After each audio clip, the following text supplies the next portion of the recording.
Assalamualaikum warahmatullahi wabarakatuh. Alhamdulillah. Selamat pagi para sedulur-sedulur yang saya cintai dan semoga dicintai oleh Allah SWT.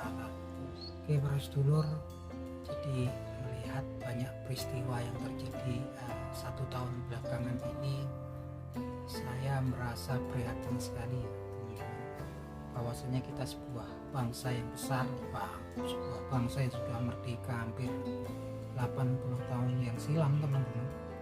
Tampaknya saat ini banyak diantara kita yang sifatnya betul-betul udah individualis ekstrim. Artinya sepertinya udah nggak peduli lagi ya dengan apa yang terjadi di sekitar gitu kan. Kita nggak pernah kekurangan orang pintar bangsa kita.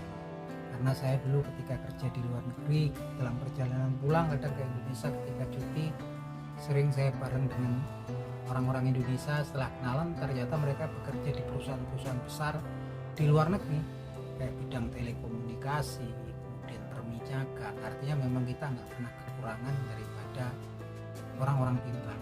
Tapi memang kalau kita lihat saat ini kepedulian kita terhadap bangsa kita, terhadap apa yang terjadi di negeri kita agaknya memang kurang ya teman-teman.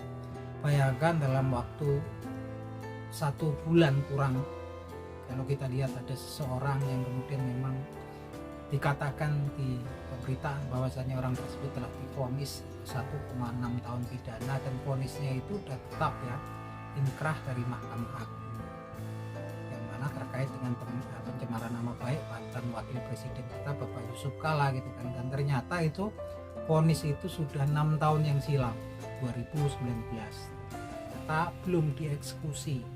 Itu pun nggak ada yang tahu, karena kemudian kecuali karena kemarin ada polemik dari Roy Suryo dan kawan-kawan dengan sekarang sampai bulan Agustus 2025. Itu suatu hal yang mencengangkan, dan ketika itu terjadi ditonton oleh publik gitu kan, sampai sekarang juga nggak ada keterangan kenapa hal tersebut terjadi. Alangkah banyaknya kemudian para ahli hukum ataupun praktisi hukum, orang-orang aktivis hukum yang kayaknya juga yang nggak ada beritanya, cuma 1-2 orang yang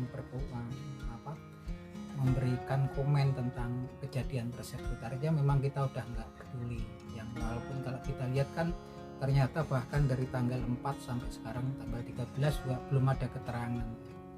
Yang jelas ini sangat memprihatinkan betapa banyak sistem di negeri kita yang sudah bermasalah, yang memang itu terjadi sebelum pemerintahan masa Bapak Prabowo Subianto. Ya saat ini cuma kita bisa berharap pada Bapak Prabowo Subianto.